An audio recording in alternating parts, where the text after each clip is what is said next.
On September 17, 2001, 6 days after the 9/11 jihad attacks, U.S. President George W. Bush made one of the biggest mistakes any president has ever made.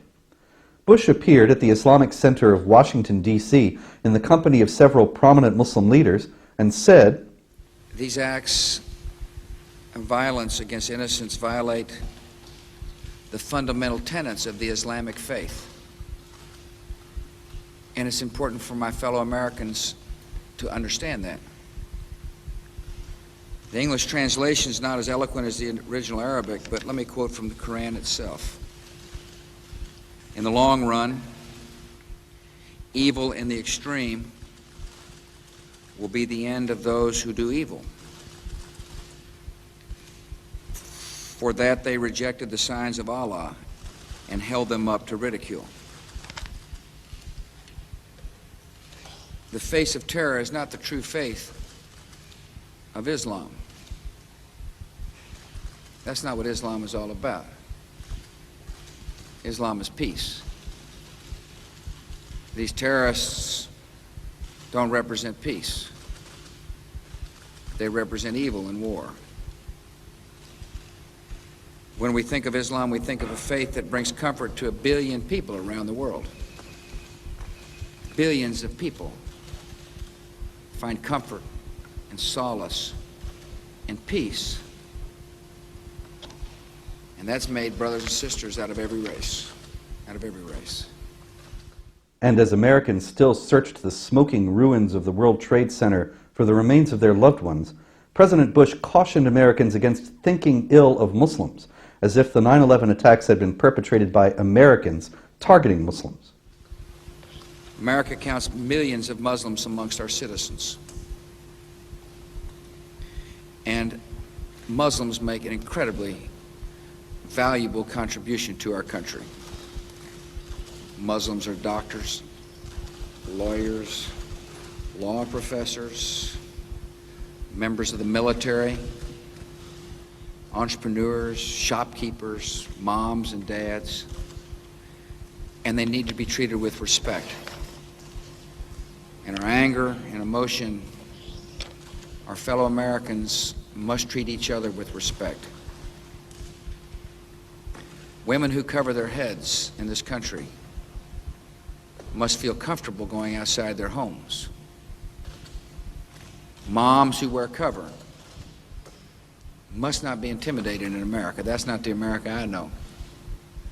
That's not the America I value. I've been told that some fear to leave. Some don't want to go shopping for their families. Some don't want to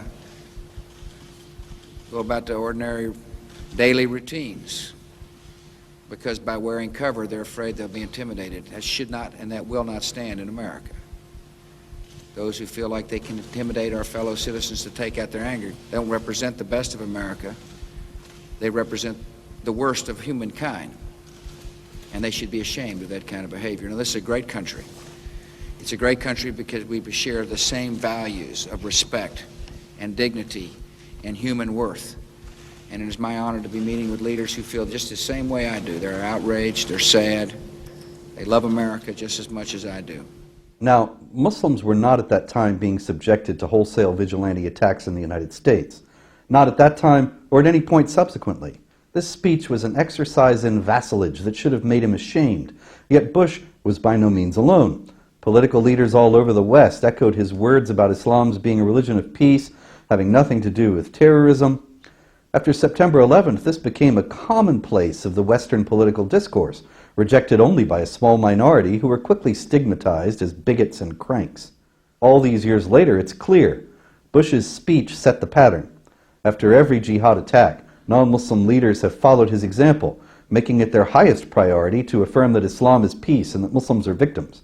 Bush deformed the West's response to the resurgent jihad and poisoned the public discourse so that attempts to discuss this problem honestly are consigned to the realms of Islamophobia and condemned by all right-thinking people. As I show in my new book, The History of Jihad from Muhammad to ISIS, Bush's speech came after 14 centuries of jihad against non-Muslims. Bush's willful ignorance came after so much jihad warfare with so many ruined lives and so much bloodshed, that its ignorance was astonishing. But Bush's speech won the day, and so the West's entire approach to the global jihad threat since 9/11 has been astonishingly wrong-headed, and is leading us to political, cultural, and societal disaster. That so many people don't know what is happening now is Bush's most enduring and damaging legacy. I'm Robert Spencer, a Shulman Fellow for the David Horowitz Freedom Center and Director of Jihad Watch. This video has been brought to you by the Center for Security Policy.